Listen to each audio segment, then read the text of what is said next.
y que es importante que los tengamos presentes. Recuerdo la visión que nos compartió la pastora el otro día de una persona que tuvo esta visión de la novia enferma, ¿verdad? O la novia que se había quitado el vestido y que le preguntaban que por qué y decía que era que estaba enferma. Y eso quiere decir que la iglesia, el Señor le está hablando a la iglesia de que se tiene que ir refrescando de esos conceptos tan importantes que tenemos que tener presentes en nuestras vidas para prepararnos porque su venida está cerca. Vemos cómo hay muchas y muchas señales que se están cumpliendo y vemos cómo el Señor ha venido hablando y hablando acerca de arrepentimiento, acerca de perdón, acerca de sabiduría, acerca de vivir conforme a su voluntad, de caminar conforme a su voluntad, de que su presencia camine con nosotros. Entonces, todos esos mensajes que nos han venido dando, vemos que el Señor está llamándonos a que nos preparemos, a que estemos preparados, porque realmente su venida está muy, muy cerca. Y por eso esta palabra yo la titulé Andar como es digno de Cristo. Andar como es digno de Cristo. Cuando llegamos a los pies de Cristo y lo recibimos a Él en nuestro corazón como Señor y Salvador, el siguiente paso que debemos de tomar es el empezar a dar esos frutos dignos de arrepentimiento. Esa palabra arrepentimiento viene del griego que quiere decir metanoia. Metanoia, se las voy a escribir aquí en el chat, ahorita se las voy a escribir en el chat, ¿verdad? Para que los que están apuntando la puedan tener ahí. Metanoia, ¿qué significa esto? Básicamente es, o hace referencia a un cambio de dirección o de sentido. Es un cambio profundo de la manera de pensar, de sentir y de obrar. Oiga, qué importante. Lo que podemos resumir en aquello que Jesús describió como el nuevo nacimiento, el nacer de nuevo. Vamos a ir a la escritura en la carta de Pablo a los Colosenses, en el capítulo 1, versículo 10. Capítulo 1, versículo 10.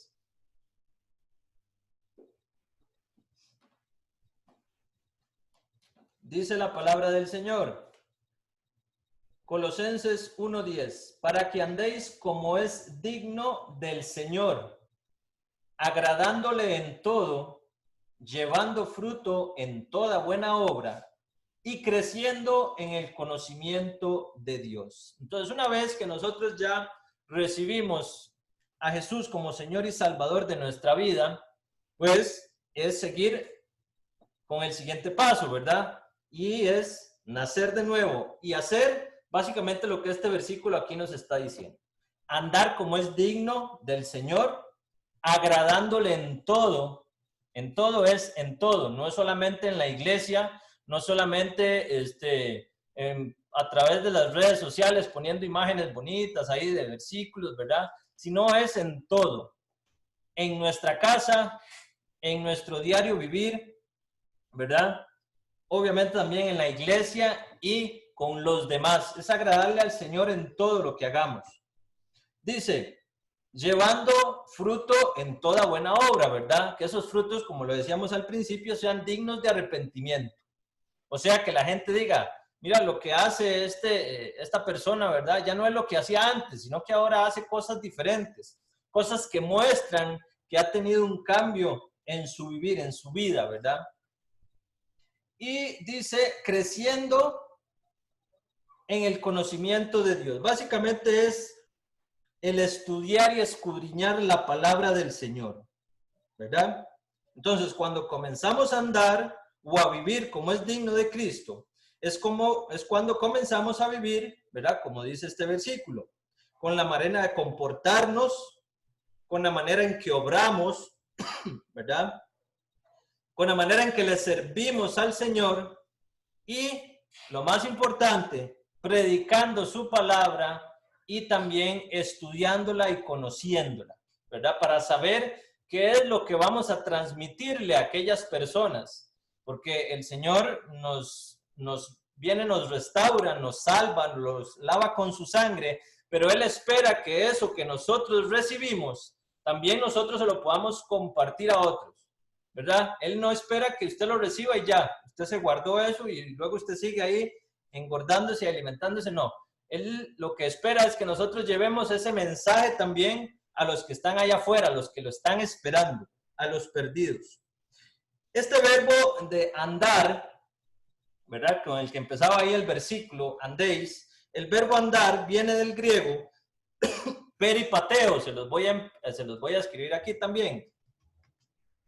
Peripateo. ¿Qué significa? Dice, se puede traducir como conducirse de determinada manera o con un determinado estilo de vida, ¿verdad? Vean cómo se relaciona con lo que leíamos del significado de arrepentimiento, ¿verdad? Arrepentimiento decía que era un cambio de dirección, un cambio de sentido, un cambio en la manera de pensar, de hacer las cosas. Vean que aquí nos dice que es como conducirse de determinada manera o con un determinado estilo de vida. O sea, diferente al estilo de vida que llevábamos anteriormente. Ahora bien, puntos importantes para andar como es digno de Cristo. Ya vimos que el ingrediente esencial es nacer de nuevo, ¿verdad? No podemos dar frutos dignos de arrepentimiento o no podemos obrar o andar como a Dios le agrada si no hemos nacido de nuevo. Este nacer de nuevo es importante tenerlo claro, porque no es como entrar, ¿verdad? Como el fariseo Nicodemo que le dijo al Señor, pero ¿cómo es posible? ¿Cómo puede entrar un hombre por segunda vez en el vientre de su madre? Pero el Señor después le dice, es que no se trata de eso, sino que es en el espíritu. O sea, un nuevo nacimiento en nuestro interior. ¿Verdad? Entonces, ese es el ingrediente esencial o es el primer paso esencial, el nacer de nuevo.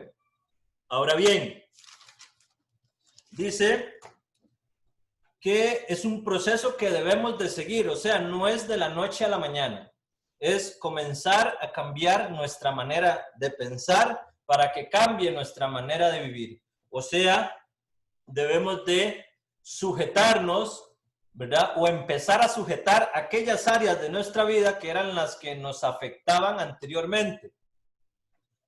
Eso lo podemos ver de la siguiente manera. Vamos a suponer de que yo tengo aquí a mi izquierda, ¿verdad?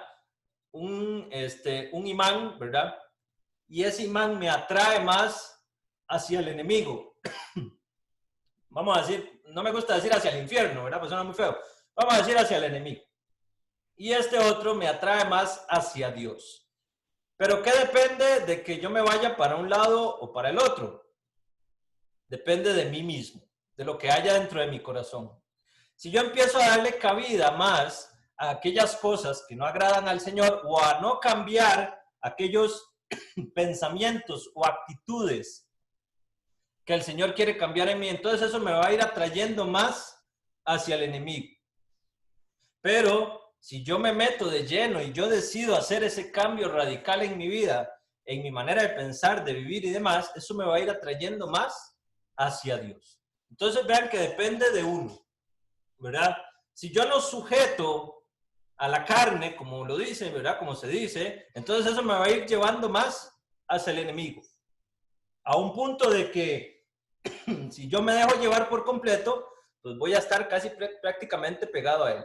Pero si yo decido, una vez que dije, bueno, Señor, tú me has perdonado, me has lavado de todos mis pecados, yo quiero servirte y quiero dar ese fruto digno de arrepentimiento, entonces eso me va a ir llevando más hacia Dios. Ahora bien, ¿cuál es o qué es lo que tenemos que hacer? Bueno, así como cuando un bebé nace y necesita alimentarse, ¿verdad? Y necesita la guía de sus padres o el cuidado de su mamá, de su papá, ¿verdad?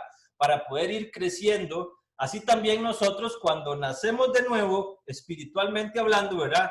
Debemos de tener una buena alimentación y una buena comunicación con el Señor.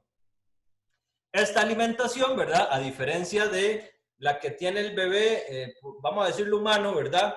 De alimento bueno, saludable. Esta alimentación espiritual, ¿cuál es? Bueno, el escudriñar la escritura y el buscar cada vez más y más del Señor a través de su palabra y a través de la oración. Cuando nacemos de nuevo, somos bebés espirituales, ¿verdad? Ya les decía el ejemplo, al igual que un bebé que necesita cuidado y alimento, nosotros también vamos a necesitar ese alimento, ese cuidado, esa guía para poder conducirnos en nuestra nueva vida. Por eso es importante el escudriñar la escritura, perdón, y ese es nuestro manual, ¿verdad? Lo decía Carolina en el estudio del jueves. El manual está aquí. Todo es cuestión de que nos metamos y digamos, bueno, yo tengo problemas, un ejemplo, con la ira, con el enojo, ¿verdad? Entonces vamos a ver qué dice esto acerca de la ira y el enojo. Entonces vamos a ver cómo el Señor nos va a ir hablando y nos va a ir ayudando a atacar esa área de nuestra vida que tenemos que entregarle por completo. Entonces es necesario tener esa buena alimentación. Una alimentación, ¿cuántas veces comemos al día? Bueno, ahora le dicen a usted que para que esté sano, ¿verdad? Tiene que comer 6 veces al día, ¿verdad? Pues si no se engorda y demás, ¿verdad? Pero generalmente el ser humano se alimenta 3 veces al día y todos los días, ¿verdad? El ser humano necesita alimentarse todos los días para poder estar saludable. Bueno, la alimentación espiritual también tiene que ser diaria. No puede ser solamente el martes cuando nos predica la pastora en las oraciones de los martes, o en los estudios bíblicos, el hermano que le toque dar el estudio bíblico, ¿verdad? Ah, bueno, hoy voy a abrir la Biblia, ¿verdad? Porque hoy hay estudio, o los sábados, ¿verdad? No, el alimento espiritual tiene que ser diario, al igual que la oración. La oración tiene que ser todos los días, para poder ir fortaleciendo nuestro espíritu y poder ir creciendo, ¿verdad? Así como el bebé tiene que ir creciendo, nosotros también tenemos que ir creciendo espiritualmente. Ahora bien, un requisito importante también es despojarse por completo de las viejas costumbres. Ya lo hemos venido viendo, ¿verdad? Ese nuevo nacimiento es quitarse de todo esto. Dice de esas viejas costumbres que son nocivas en nuestra vida. Y el versículo 10 que acabamos de leer de Colosenses, ¿verdad? Dice, agradándole a Dios en todo. Agradándole en todo. O sea, debemos de entregar por completo nuestra vida al Señor. No es solamente una parte, no es solamente, no te metas en eso, Dios, porque eso ya es mío personal, sino que es completamente todo, entregando todas las áreas de nuestra vida. Y es algo que nos cuesta mucho en ocasiones. El señorío de Jesús es algo que descuidamos mucho hoy en día. Seguimos adorándole solamente de labios para afuera. Tenemos la cortesía de llamarle a Jesús nuestro Señor, ¿verdad? Pero el Señor sigue preguntando o nos sigue haciendo esa pregunta que le hizo a las personas que estaban allá cuando Él dio el Sermón del Monte, en Lucas 6:46, que decía, si me llaman Señor, ¿por qué no hacen lo que yo digo? Entonces, muchas veces tenemos esa cortesía para con el Señor, ¿verdad? De decirle nuestro Señor, nuestro Padre, pero no hacemos lo que Él nos dice, o hacemos una parte, o lo hacemos a medias, ¿verdad? Entonces ese señorío de Jesús es totalmente completo, es total. Dice John Stott, que es un escritor y evangelista que ya falleció, ¿verdad? En su libro Sobre la Roca, dice que Jesús es el Señor, es la confesión más antigua de todas y tiene enormes consecuencias. Oiga esto, decir que Jesús es el Señor quiere decir que Jesús es verdaderamente nuestro Señor, que Él dirige nuestra vida y que nosotros le obedecemos con gusto.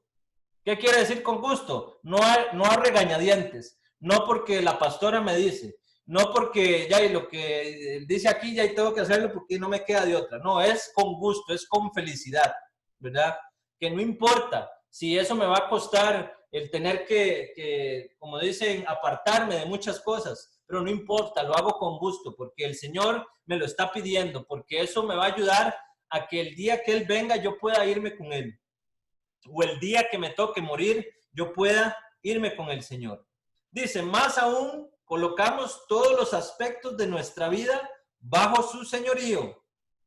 Nuestro hogar, nuestra familia, nuestra sexualidad y nuestro matrimonio, nuestro trabajo o falta de trabajo, nuestro dinero y nuestras posesiones.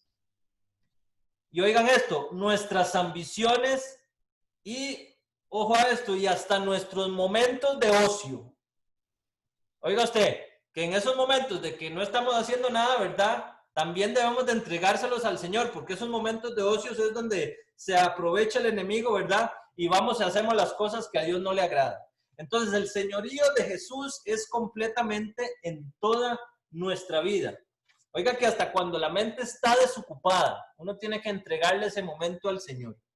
En los momentos de descanso, en los momentos donde usted dice, bueno, voy a tomarme este ratito para recostarme, ¿verdad? Para tal vez no dormir, pero a veces nos gusta recostarnos un poquitito ahí después de almorzar, ¿verdad? En el trabajo, ahí y demás. Esos momentos donde no estamos pensando en nada, también debemos de decir, Señor, toma el control de mi mente, de mis pensamientos. Amén, gloria a Dios, dice. Vamos a ir a Efesios capítulo 4, versículo 17. Efesios capítulo 4, versículo 17.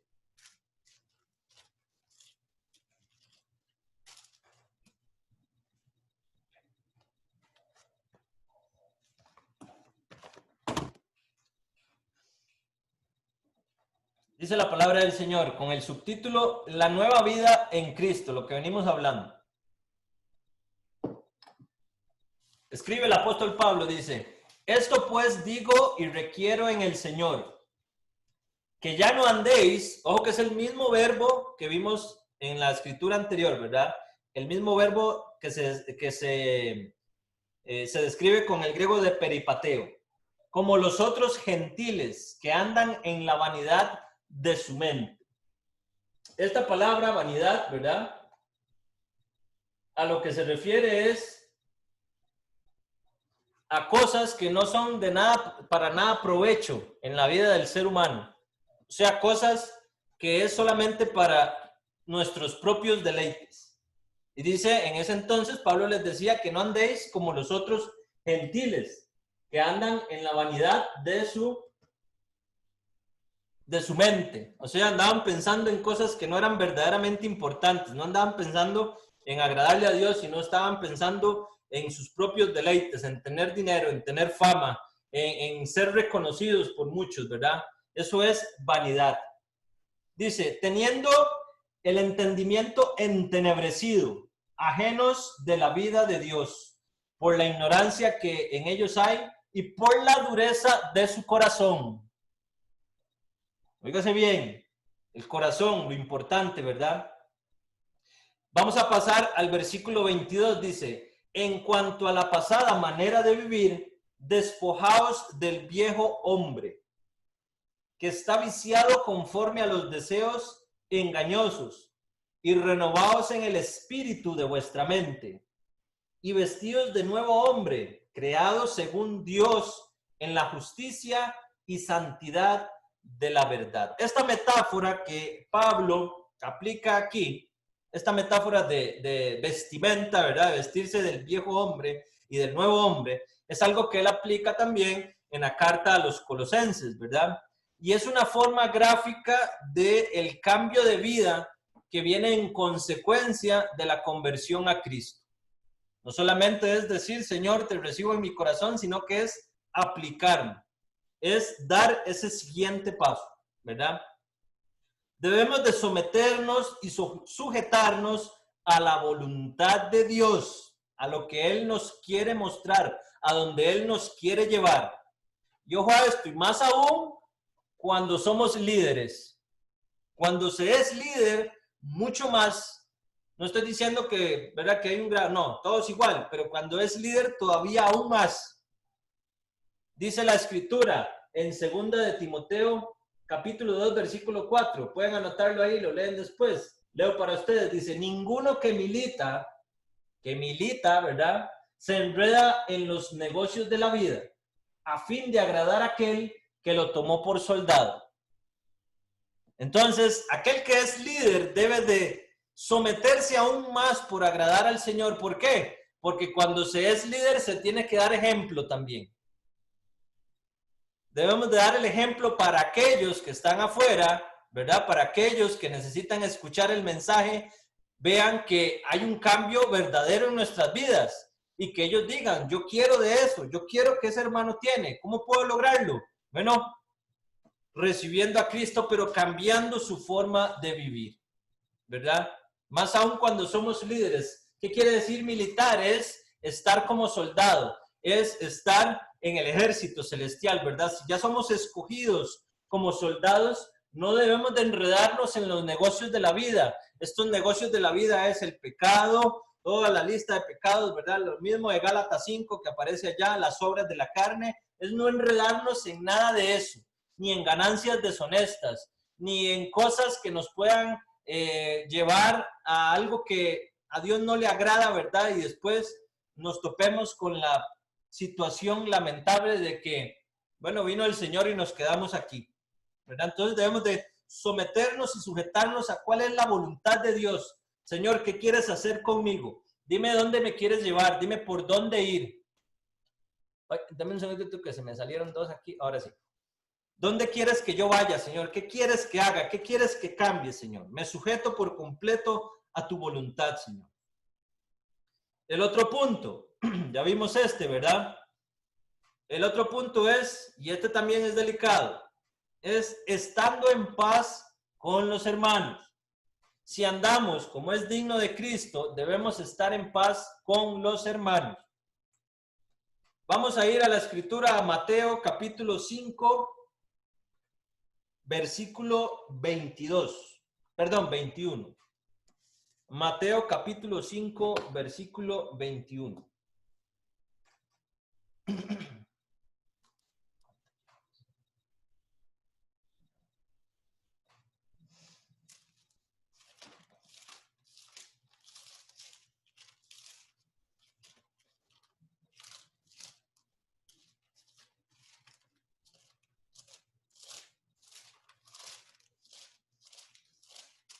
Amén, gloria a Dios, dice el Señor Jesús, enseñando allá en el monte, ¿verdad? Las bienaventuranzas. Dice Mateo 5:21. Oísteis que fue dicho a los antiguos, no matarás, y cualquiera que matare será culpable de juicio. Ojo al 22, dice, pero yo os digo que cualquiera que se enoje contra su hermano será culpable de juicio, y cualquiera que diga necio a su hermano será culpable ante el concilio, y cualquiera que le diga fatuo a su hermano quedará expuesto al infierno de fuego. Ojo lo que dice aquí. El Señor viene y les dice, oíste que fue dicho a los antiguos, ¿verdad? No matarás. Lo que aparece allá en Éxodo capítulo 20, versículo 13, uno de los mandamientos. Dice, y cualquiera que matare será culpable de juicio, o sea, va a ser juzgado. Y vea lo que dice el 22, pero yo os digo que cualquiera que se enoje contra su hermano también será culpable de juicio. Ojo cómo lo pone en la misma línea, ¿verdad? Y este sermón que Jesús dio en ese momento, ¿verdad? Ahí estaban presentes sus discípulos. Y esto, si lo vemos aquí, lo relaciona mucho con lo que escribe el apóstol Juan en su primera carta, en el capítulo 3, versículo 15. ¿Qué dice? Que cualquiera que aborrece a su hermano es culpable de homicidio. Lo dije parafraseado por ahí, ¿verdad? Ahora bien, ¿qué es esta palabra enojo? Esta palabra enojo no es simplemente de enojarse así, de molestarse. No, este enojo es lo que en el griego se traduce como ira. Como ira. De hecho, vean que el subtítulo que dice ahí es Jesús y la ira. Este enojo, ¿verdad? como les digo, no es solamente aquel de molestarse que le dura a uno a veces 5 minutos, ¿verdad? Me molesté, una situación que se presentó ahí, pero ya después todo bien, todo se arregló. No, es ese enojo que uno viene y abraza y lo guarda dentro de sí. Y cuando viene alguien y le dice, mira, fulano que, no, ni me hables de él, ni siquiera te cuento. Entonces, eso ya lo voy trasladando a otra persona y ya estoy contaminando a otra persona. Ese enojo que yo guardo y que yo digo, no, me lo hizo para nunca más, no quiero volver a saber nada, ¿verdad? Allá él, que sea lo que Dios quiera, que lo perdone Dios, porque, ¿verdad? Esa palabra enojo es esa ira, eso que cuando usted le hablan de esa persona, usted siente que usted, ¿verdad? Se le viene aquí, ese es enojo. Y oigo cómo Jesús dice que va a ser condenado ese enojo, ¿verdad? Dice que él igual que al que mata, aquel que se enoja contra su hermano, o sea, que llega a un punto de odiarlo, también va a ser juzgado. Y viene la segunda parte, ¿verdad? Esto, enojo, les decía, ¿verdad? Que es lo que se traduce como ira. Dice, el enojo nos puede apartar de Dios y al final de nuestro camino podemos perdernos. Oiga qué delicado esto. Si nosotros nos llamamos cristianos verdaderos, pero perdemos los estribos continuamente, o sea, constantemente nos estamos enojando y nos estamos peleando y estamos alimentando aún más ese rencor dentro de nosotros contra ese hermano, ¿verdad? No podemos decir o no vamos a lograr tener ese dominio propio que es el que describe a un verdadero cristiano, ¿verdad? Eso es como el compañerismo. Yo hace unos días, yo creo que les había compartido unos estudios que yo había hecho acerca del compañerismo y decía que en una empresa, por ejemplo, ¿verdad? El compañerismo es sumamente importante, o en un equipo de fútbol, ¿verdad?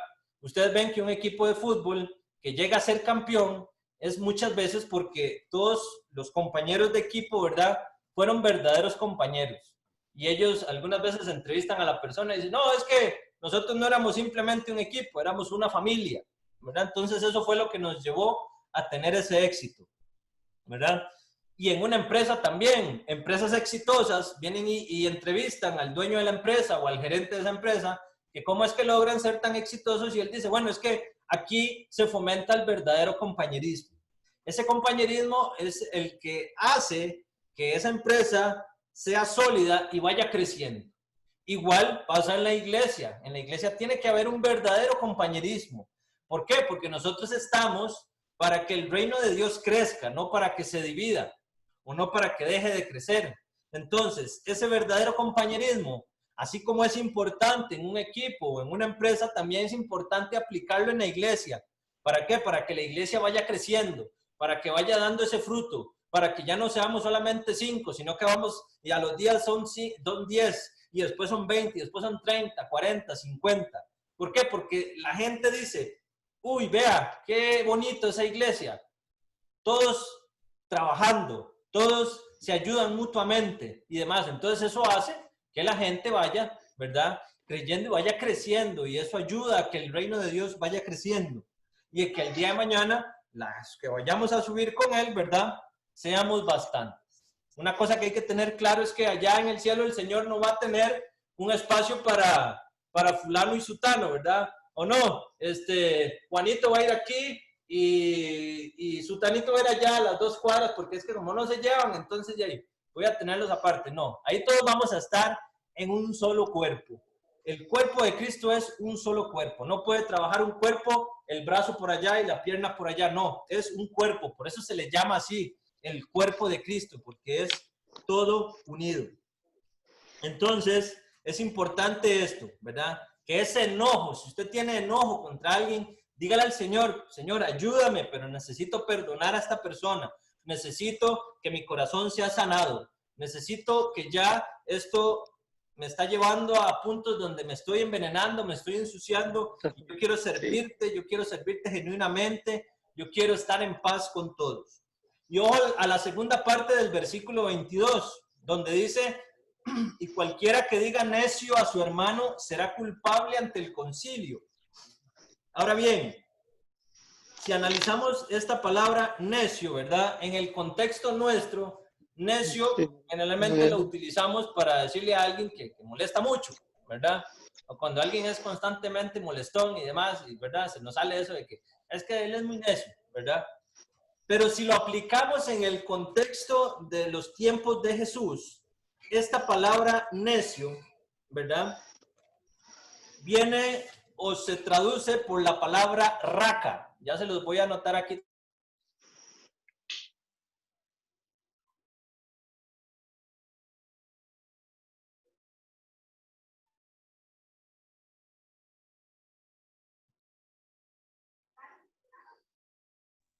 Eri, cerró el micrófono. ¿Dónde quedé?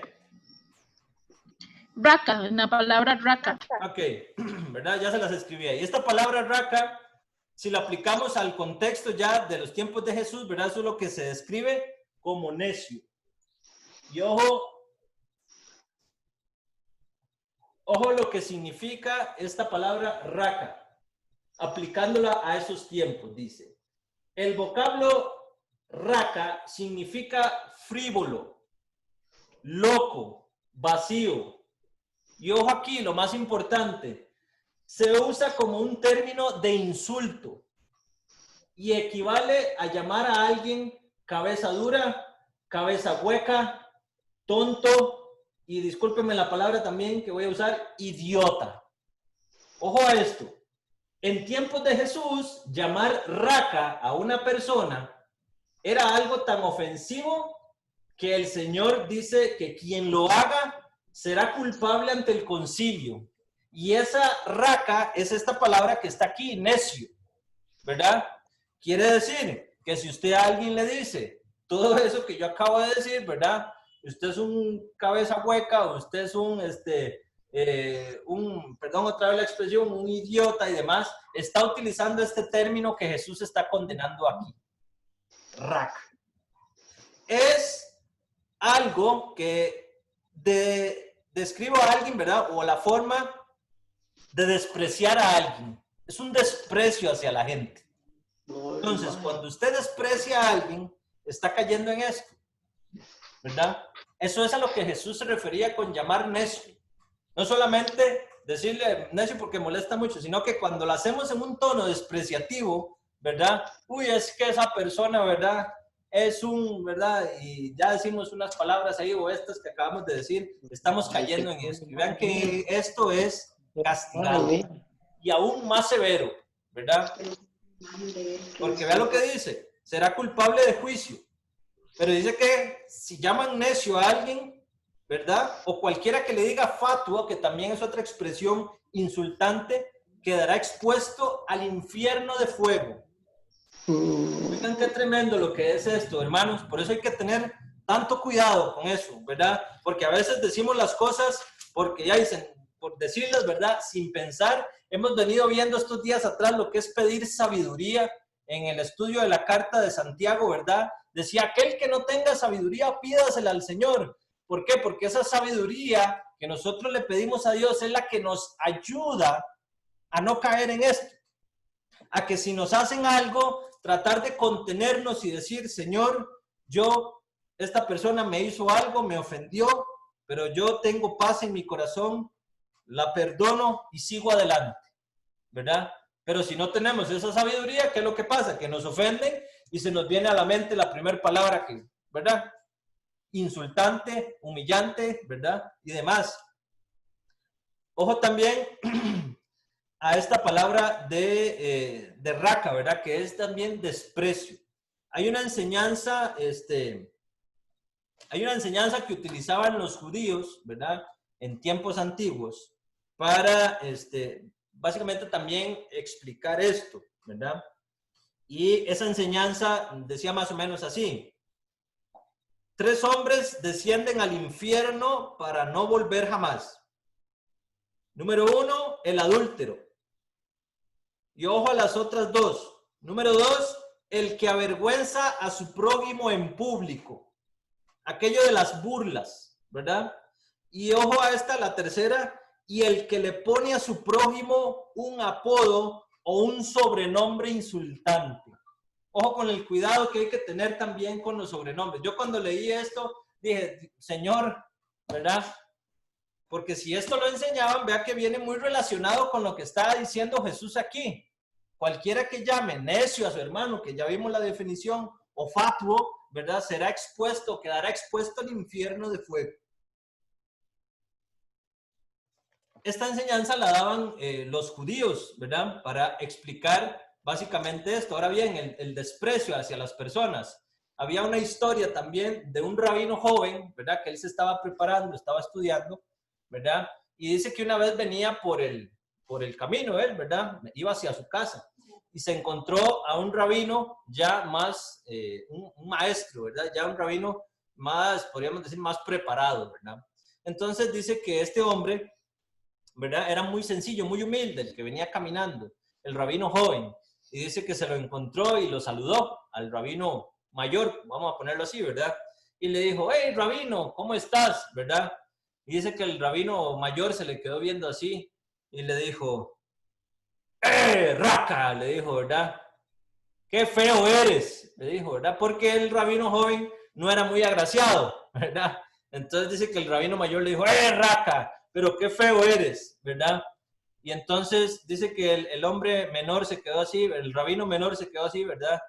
Y pensó en la respuesta y le dijo, bueno, pregúntele a su hacedor y a mi hacedor por qué nos hizo así, ¿verdad? Con esa expresión tan sabia, ¿verdad? Fue como él respondió a la pregunta. Entonces, hermanos, vean el cuidado que tenemos que tener para andar como es digno de Cristo. Ya lo vimos, que nuestros frutos sean dignos de arrepentimiento, ¿verdad? Que cambiemos nuestra manera de pensar para que cambie nuestra manera de vivir, que haya ese cambio radical en nuestras vidas, ¿verdad? Que agrademos al Señor todos los días, que tratemos. A veces es difícil, es muy difícil, porque a todos nos cuesta, porque muchas veces vamos a cometer errores, somos humanos, eso no somos perfectos, pero que en el momento que nosotros cometamos ese error, seamos humildes para reconocer.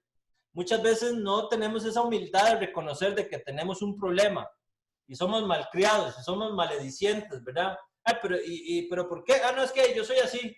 No, es reconocer que tenemos un problema y decir, Señor, cámbiame. Señor, yo no puedo estar así. Si yo estudio tu palabra es para poder cambia mi vida, cámbiame esa manera de pensar que yo tengo. Y ese desprecio hacia los demás, Señor, no quiero tenerlo, Padre, porque si tú vienes yo me quedo aquí. Entonces el andar como es digno de Cristo es todo eso. Vea que solamente, o que no es solamente, ¿verdad?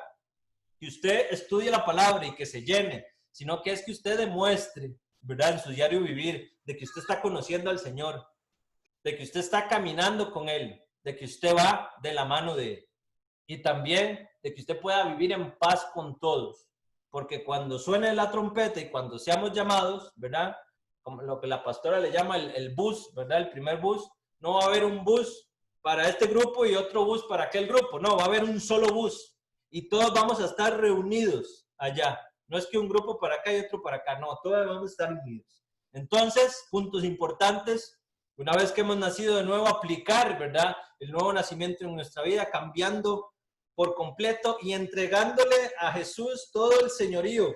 Señor, tú eres el único y Señor de mi vida. Te entrego todas mis áreas.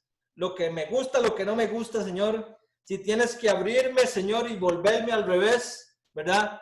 Estoy anuente, Dios. Haz en mí el cambio que tengas que hacer, pero yo quiero agradarte. Yo quiero sentir verdaderamente de que estoy agradándote, Señor. Que en los momentos que yo me equivoque tenga la humildad para reconocer mi falta y pueda pedirte perdón, Señor. Que si ofendí a aquel hermano, si ese hermano me ofendió también, que yo pueda tener la humildad, porque hay que tener humildad no solamente para perdonar, sino también para pedir perdón, ¿verdad? Entonces, todo eso, si nosotros lo empezamos a aplicar en nuestro diario vivir, es lo que va a demostrar de que andamos como es digno de Cristo. Y el Señor, cuando estemos allá en su presencia, ¿verdad? Él nos dará esa corona tan esperada, ¿verdad? La corona de la vida. Gracias, Señor Jesús, Padre, en el nombre de Jesús. Vamos a orar en esta noche y vamos a pedirle al Señor que si en este momento tenemos algo ahí guardado en nuestro corazón. Recuerde que de la abundancia del corazón abra la boca, ¿verdad? Y dice ahí, sobre toda cosa guardada, guarda tu corazón porque de él mana la vida. Entonces vamos a orar en esta noche. Y si usted tal vez no tenga ninguna de estas situaciones, pues bueno, dígale, Señor, gracias, pero yo quiero seguirme manteniendo. Si usted está santo, santifíquese más. Y si usted está limpio, límpiese más. Aún más y más y más. Porque el tiempo está cerca. Y el Señor viene en cualquier momento. No lo vayan a encontrar a usted con su lámpara apagada. Vamos a orar en esta hora y vamos a presentarnos delante del Señor y vamos a darle gracias al Señor por este día que nos ha regalado, por la enseñanza que recibimos el día de hoy y que podamos ponerla en práctica no a partir de mañana o a partir de lunes, a partir de este momento. Padre, en el nombre de Jesús te damos gracias, Señor, por este día. Dios, gracias, Señor, por la palabra que hemos recibido. Gracias, Señor, porque sabemos, Señor, que tú nos amas, que tú tienes misericordia de nosotros, Señor, y que tú quieres, Señor, que nosotros andemos como es digno de ti, Señor, agradándote, Señor, en todas las áreas de nuestra vida. En esta hora, Señor, te pedimos perdón si en algún momento hemos descuidado, Señor, nuestra área espiritual, Señor. Si hemos, Padre, cometido, Señor, alguna falta, Señor. Si te hemos desagradado, Padre, te pedimos perdón, incluso por aquellos pecados ocultos o aquellos que no nos acordemos, Señor. Tu sangre preciosa derramada en la cruz del Calvario es abundante para lavarnos y limpiarnos, Señor, de toda suciedad, Padre. En el nombre de Jesús, en esta hora, Señor, nos presentamos ante ti. Purifícanos, Señor, con hisopo, Señor. Lava, Señor, todo aquello, Señor, que haya en nosotros, que esté manchado, Señor. Todo aquello que haya manchado nuestras vestiduras blancas que tú nos pusiste cuando te recibimos en nuestro corazón, cuando te recibimos como Señor y Salvador, que esas vestiduras vuelvan a ser emblanquecidas, Señor. Dice tu palabra, dichoso el que lava sus ropas en el nombre poderoso de Jesús. Por eso en esta hora, Señor, yo quiero, Señor, que laves mis ropas, Señor, si hay algo ahí oculto, Padre, si hay algo, Señor, que no te está agradando, Padre, que yo pueda tener paz con cada uno de mis hermanos, Señor, que no haya rencor en mi corazón, Señor, que no haya nada, Señor, que pueda alejarme de ti, Señor. Yo quiero caminar contigo. Yo quiero que tu presencia camine, Señor, cada día conmigo, Señor. Por eso te entrego mi corazón, Señor. Te entrego cada área de mi vida, Señor, mis finanzas, mi vida personal, Señor, todas las áreas de mi vida, Señor. Aquello, Señor, que tú veas, Señor, que no te he integrado, Señor. Háblame, Señor, en esta noche y dime, Señor, ¿qué me falta por dar? ¿Qué me falta por entregarte a ti, Señor? En el nombre poderoso de Cristo Jesús. Satanás, no tienes ni arte ni suerte con nuestra vida, porque el Señor Jesús está guardándonos y Él nos tiene en el hueco de su mano. Ahora, en el nombre de Jesús, renunciamos a todo aquello que nos ha estado alejando de Dios. Renunciamos a toda obra del enemigo en el nombre poderoso de Cristo Jesús. A partir de este momento, que esa sangre de Jesús nos lave y nos limpie, nos redima de todo aquello, Señor, que esté estorbando en nuestras vidas, Señor. Queremos quitarlo, Señor. Queremos, Señor, ser nuevas personas, cambiar nuestra manera de pensar y veremos, Señor, cómo cambiará nuestra manera de vivir y veremos, Señor, cómo tus bendiciones van a empezar a llegar, Señor. Gracias, Señor, porque a ti te gustan, Señor, las cosas ordenadas, Señor. A ti te gustan, Señor, las cosas que lleven ese orden, Padre. Tú no trabajas, Señor, en el desorden, Padre. Tú trabajas, Dios, en el orden, Señor. Que seamos humildes para reconocer si hay algo aún desordenado en nuestras vidas y para podértelo entregar, ponerlo a los pies de la cruz, Padre, en el nombre poderoso de Jesús. Yo bendigo a cada uno de mis hermanos en esta noche. Gracias, Señor, por cada uno de los hermanos que se conectaron, Señor. Bendícelos, Señor, que en esta semana ellos puedan tener, Señor, nuevas oportunidades, Señor. Bendice, Señor, sus alacenas, Señor. Bendice sus finanzas, Padre. Cuídanos y guárdanos, Señor, de este virus, Señor. Protégenos de todo mal, de todo peligro que quiera acecharnos, Señor. Padre, bendice, Señor, a los niños, Señor. No solamente a los de Aquiares, Señor, sino también a los niños de Costa Rica y del mundo entero, Señor. Aquellos niños que están pasando por esta enfermedad, Señor, que ya van casi los 1000, Señor. Padre, toma el control, Señor, de todas esas criaturas, Señor. Que su sistema respiratorio, Señor, empiece a funcionar adecuadamente, Señor. en el nombre poderoso de Cristo Jesús. Yo bendigo, Señor, a la familia de cada uno de mis hermanos, Señor, aquellos que aún faltan por llegar a tus pies, Padre. Confiamos, Señor, y creemos, Señor, de que ellos van a recibir esa palabra, ya sea de parte de nosotros o de parte de alguien más, Señor, pero que todos aquellos que faltan por llegar de nuestra familia, Señor, van a venir, Señor, porque tu promesa es que si nosotros creemos serán salvos nosotros y nuestra casa, Señor. En el nombre poderoso de Cristo Jesús. No permita, Señor, que ninguno de nuestros familiares se pierda, Señor. Ni un cabello, Padre, se va a perder de ellos, Padre. En el nombre poderoso de Cristo Jesús. Y ayúdanos, Señor, a caminar como es digno de ti, Señor. Que podamos agradarte día con día, Señor, más y más. Que nos limpiemos, Señor, y vivamos en santidad. Porque tu palabra es clara, Señor, y tu palabra dice que sin santidad nadie verá al Señor. En el nombre poderoso de Cristo Jesús, Señor. Oramos por nuestra pastora, Señor, allá donde ella se encuentra, Dios. Guárdala, Señor, protégela, Dios. La pastora Yaneda, toda la familia que está allá, Señor. Padre, guárdalas de este virus, Señor, que ahí también anda muy fuerte, Dios. Pero sabemos que tú a tus hijos los proteges, Señor, y los guardas, Señor. Gracias te damos, Señor Jesús. Te pedimos por cada necesidad que haya en este momento de salud, Padre. Toque en este momento ponga su mano ahí donde usted tenga una dolencia y empiece a orar y empezamos a creer de que el Señor empieza a obrar sobre su vida, de que esa sanidad viene, de que ese dolor se va a empezar a menguar y que esa sanidad viene porque viene en el nombre poderoso de Jesús, conforme a la voluntad del Señor y conforme al tiempo del Señor, porque el tiempo del Señor es perfecto y su voluntad es perfecta, Padre. Ahora en el nombre de Jesús. Toda dolencia, Padre, la ponemos, ahora la presentamos, Señor, delante de ti, Señor. Todo aquel que tenga necesidad, alguna necesidad especial, tú conoces los corazones de cada uno, Señor. En el nombre poderoso de Cristo Jesús, te damos muchas gracias, Señor. Amén y amén. Gloria a Dios.